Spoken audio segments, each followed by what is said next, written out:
Hello అందరికి అందరూ ఎలా ఉన్నారండి? బాగున్నారా? నేను కూడా సూపర్ గా ఉన్నాను. ఈ రోజు కూడా మరో మంచి వీడియో తోటి యూస్ఫుల్ వీడియో తోటి మీ ముందుకు వచ్చేసానండి. అదేంటంటే మనల్ని ఇష్టపడే వాళ్ళు ఈ 3 మాటలు ఖచ్చితంగా చెప్పరు. ఏమేం మాటలు చెప్పకుండా ఉండాలి? మనల్ని ఇష్టపడే వాళ్ళు ఈ 3 మాటలు ఎట్టి పరిస్థితుల్లోనూ వాళ్ళ నోట్లో నుంచి రావండి. అట్లా కాకుండా మాటి మాటికి అట్లా అంటూ ఉన్నారు అనంటే ఈ 3 మాటలు కనుక మనమంటే ఇష్టం లేదని అర్థము. ఏ రోజైనా సరే మనల్ని వదిలేసి వెళ్ళిపోతారని అర్థం అనమాట. కాబట్టి మై డియర్ ఫ్రెండ్స్, మనం ఇష్టం లేని వాళ్ళు తరచుగా అంటూ ఉంటారు ఏ 3 మాటలు అనేది మనం ఈ వీడియోలో చూసేద్దాం. అంతకన్నా ముందు ఛానల్‌కి ఎవరైనా ఫస్ట్ టైం వచ్చినట్లయితే ఛానల్‌ని సబ్స్క్రైబ్ చేసుకోండి. అలాగే వీడియోస్ నచ్చితే లైక్ చేయడం మాత్రం మర్చిపోకండి ఫ్రెండ్స్. లైక్ చేయడమే కాదు, గంట సింబల్‌ని మీరు ఆన్‌లో పెట్టుకున్నారంటే వీడియో వేసినప్పుడల్లా మీకు నోటిఫికేషన్ వచ్చేస్తుంది. మీ కామెంట్స్‌ని కూడా తెలియజేయడం అసలు మర్చిపోకండి. అయితే మనం లేట్ చేయకుండా కంటెంట్‌లోకి వెళ్ళిపోదాం.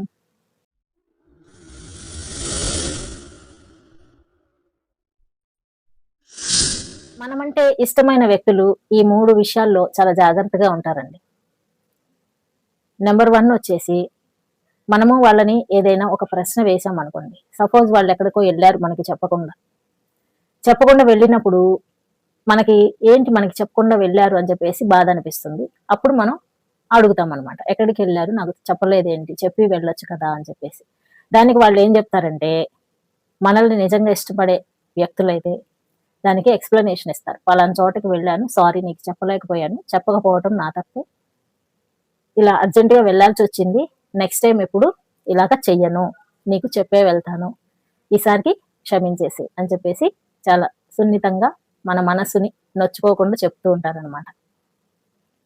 కానీ మనమంటే పెద్దగా ఇంట్రెస్ట్ లేని వాళ్ళు, ఇష్టం లేని వాళ్ళు ఏం చెప్తారో తెలుసా? నేనెక్కడికో వెళ్తాను. నీకెందుకు? నీకు ప్రతీది నేను చెప్పి వెళ్ళాలా? ప్రతి విషయంలో తలదూర్చకు. అవసరమైనప్పుడు నేనే చెప్తాను. అనవసరమైనప్పుడు నేను చెప్పను. నీకు చెప్పటం నాకు ఏమాత్రం ఇష్టం లేదు. అందుకని నేను చెప్పలేదు అని చెప్పేసి ఓపెన్‌గా చెప్పేస్తూ ఉంటారు. అసలు మనల్ని ఇష్టపడే వ్యక్తులు మనతో చెప్పడానికి ఏంటండి నొప్పి? చెప్పొచ్చు గదా! వీళ్ళకి మన మీద ఎక్కువగా ఇంట్రెస్ట్ లేదు. ముఖ్యత్వం ఇవ్వట్ల. అందుకనే ఏ క్షణమైనా మనల్ని వదిలి వెళ్ళిపోయే అవకాశం ఉంది కాబట్టి మనం వాళ్ళ పర్సనల్ విషయాల్లోకి డెప్త్‌గా వెళ్ళలేకపోతూ ఉంటాము. ఒకవేళ వెళ్ళినా సరే ఇట్లాంటి డొంక తిరుగుడు సమాధానాలు చెప్తూ ఉంటారనమాట. ఇప్పుడు పాయింట్ నెంబర్ 2 చూద్దాం. మనం ఏది చేసినా సరే వాళ్ళ కోసం ఏదైనా మనం ఇంపార్టెన్స్ ఇచ్చి వాళ్ళకేదైనా చేస్తూ ఉన్నామనుకో, నీకెందుకు ఇవన్నీ అని అడుగుతూ ఉంటారు. ఎగ్జాంపుల్, వాళ్ళు ఎక్కడికైనా ఊరెళ్తున్నారనుకోండి. మనం వాళ్ళకి కావాల్సినది ఏదైనా సరే సమకూర్చి పెట్టాలి అన్న మంచి ఉద్దేశంతోటి మనం వాళ్ళకి ఏదైనా కొని ఇవ్వటం అట్లాంటివి చేసామనుకో, అది వాళ్ళకి నచ్చదనమాట. నీకెందుకొచ్చిన పని? ఎందుకు ఇలాగంతా చేస్తున్నావు? నాకు నచ్చింది నేను కొనుక్కుంటాను గదా! నీకెందుకు అనవసరంగా శ్రమ? నన్ను అడగకుండా అసలు ఇది ఎందుకు కొన్నావు? ఈ కలర్ నాకు ఇష్టం లేదు. ఆ విషయం నీకు తెలుసా? ఇప్పుడు అర్జెంట్‌గా ఇది మార్చాలి అని చెప్పేసి మనం ఏది చెప్పినా సరే అందులో మన ప్రేమని గ్రహించరు. అందులో ఒక వంక ఏది దొరుకుతుందా అని చెప్పేసి చూస్తూ ఉంటారనమాట. మనమంటే ఇష్టం లేని వాళ్ళు. మరి మనమంటే ఇష్టం ఉన్న వాళ్ళు, మనం ఏ గిఫ్ట్ ఇచ్చినా సరే వాళ్ళకి బంగారమే. అసలు ఇవ్వకపోయినా సరే వాళ్ళకి ఇష్టమే అనమాట. మనం ఆ గిఫ్ట్‌ని కొనటానికి ఎంత కష్టపడ్డాము, ఎన్ని షాప్స్ తిరిగాము, ఎంత స్పెండ్ చేశాం, టైం కానీ, మనీ కానీ, ఇవన్నిటిని కూడా వాళ్ళు ఒక అంచనా వేయగలుగుతూ ఉంటారు. మనమంటే ఇష్టమైన వాళ్ళు. వీళ్ళు ఇష్టం లేని వాళ్ళు మనం ఆ వస్తువుని కొన్న దాని వెనకాల ఉన్న కృషిని, శ్రమని, మనం చేసిన టైమ్ స్పెండింగ్ ఏమాత్రము అస్సలు గుర్తించకుండా దాన్ని చాలా ఈజీగా తీసి పడేస్తూ ఉంటారనమాట. మనమంటే ఇష్టమైన వ్యక్తులు చాలా తక్కువ చీప్ రేట్‌తో మనం ఏ వస్తువు కొనిచ్చినా సరే దాన్ని బంగారంలాగా కళ్ళకద్దుకొని తీసుకుంటూ ఉంటారు. పాయింట్ నెంబర్ 2 చూసేసాం కదా! పాయింట్ నెంబర్ 3 అన్నమాట. ఫ్యూచర్‌లో మనం వాళ్ళ ఆలోచనల గురించి అడిగినప్పుడు, నువ్వు ఫ్యూచర్‌లో ఏం చేయబోతున్నావు అని అడిగినప్పుడు, అది తర్వాత చూసుకుందాంలే ఇప్పుడెందుకు అని చెప్పేసి మాట దాటేస్తూ ఉంటారనమాట. మనమంటే ఇష్టం లేని వ్యక్తులు.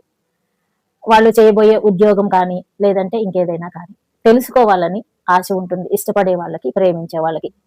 ఇష్టపడే వాళ్ళకి సాధారణంగా అవతలి వ్యక్తుల మీద కుతూహలం ఉంటుంది, ఇంట్రెస్ట్ ఉంటుంది. వాళ్ళు నెక్స్ట్ వేయబోయే స్టెప్పు ఏటో తెలుసుకోవాలి అన్న ఉద్దేశంతోటి మనం అడిగినప్పుడు ఏం చేస్తూ ఉంటారంటే, మనల్ని చాలా అవాయిడ్ చేస్తూ ఉంటారు.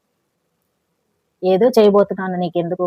చేసినప్పుడు చెప్తాను కదా, ఎందుకు కంగారు పడతావు అని చెప్పేసి మనల్ని ఏమాత్రము వాళ్ళ భవిష్యత్తు ప్రణాళికల్లో భాగస్వామ్యాన్ని మనకు అసలు ఏమాత్రం ఇవ్వరనమాట. వాళ్ళే స్వంత నిర్ణయాలు స్వంతంగా ఒంటరిగా తీసుకుంటూ ఉంటారు. మిమ్మల్ని ఏమాత్రము అందులో చేర్చుకోరు.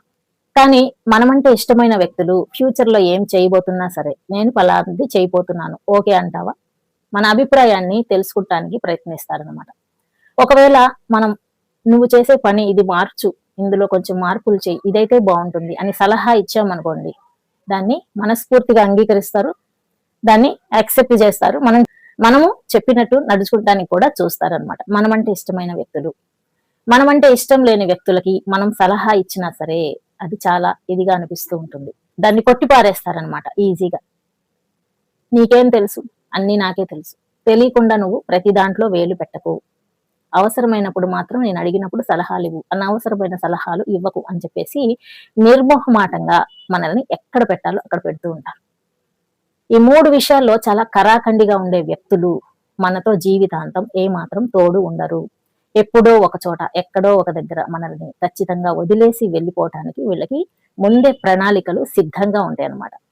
మనతో ఇప్పుడు ఎందుకు ఉంటున్నారంటే ఏదో టైం పాస్ కి, వాళ్ళ ఫ్యూచర్ లో ఏదైనా వాళ్ళు సెట్ అయినప్పుడు మనల్ని చేర్చుకోరు, మనల్ని నిర్దాక్షిణ్యంగా కట్ చేసేసి వెళ్ళిపోతూ ఉంటారు అనమాట. ఎందుకంటే వాళ్ళకి ఏ విషయంలో కూడా మనతో ఏకీభవించే గుణం లేదు కాబట్టి మనతో లైఫ్ లాంగ్ ట్రావెల్ చేయడానికి అవకాశం లేదు అని మనం ఇట్లా చిన్న హింట్స్ ఇస్తూ ఉంటారు. వాటిని పట్టుకొని మనం హుషారవుతూ ఉండాలన్నమాట. నాతో చెప్పవా, చెప్పకపోతే ఎలాగా అని చెప్పేసి బతిమిలాడకూడదు ఫ్రెండ్స్. వాళ్ళు ఇచ్చే హింట్స్ ని పాయింట్స్ గా మనం తీసుకుని అందులో మనకి ఏది యూస్ అవుతుందో అనేది చూసుకొని చాలా ఓవర్ గా వాళ్ళ మీద సెంటిమెంట్స్ ని పెంచుకోకుండా, డిపెండ్ అవ్వకుండా, మానసికంగా లేదా ఫిజికల్లీ ఏదైనా సరే ఎక్కువగా వాళ్ళతో అటాచ్మెంట్ ని పెట్టుకోకుండా మనం.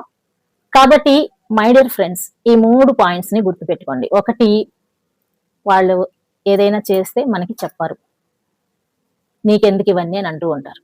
మనము వాళ్ళ మీద ఏదైనా సందేహపడి అడిగితే దానికి సమాధానం చెప్పరు, ఎక్స్ప్లెనేషన్ ఇవ్వరు, నీకెందుకు అని చెప్పేసి దాటేస్తూ ఉంటారు. మనం ఏదైనా వాళ్ళకి ఒక మంచి గిఫ్ట్ ని కొనిచ్చినా సరే దాంట్లో వాళ్ళు విలువ చూడరు, మన ప్రేమని అర్థం చేసుకోరు. నెక్స్ట్ 3 వచ్చేసి వాళ్ళ భవిష్యత్తు ప్రణాళికల్లో మనకి ఏమాత్రము చోటు ఇవ్వరు, మనల్ని ఎక్కడ పెట్టాలో అక్కడ పెడుతూ ఉంటారు అనమాట.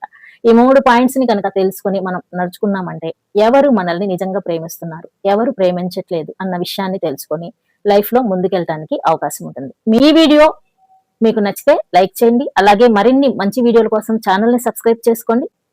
మీరు కూడా మీరు ప్రేమించే వ్యక్తుల్లో ఇట్లాంటి మార్పులు ఏమైనా ఉన్నాయేమో చూసుకోండి, ఒకసారి చెక్ చేసుకోండి. అట్లాంటివి ఏమీ లేవు, అంతా కూడా పాజిటివ్ గా ఉంది అని అనుకుంటే all the best. Next time మరో మంచి వీడియో తోటి మీ ముందుకు వచ్చేస్తాను. Until then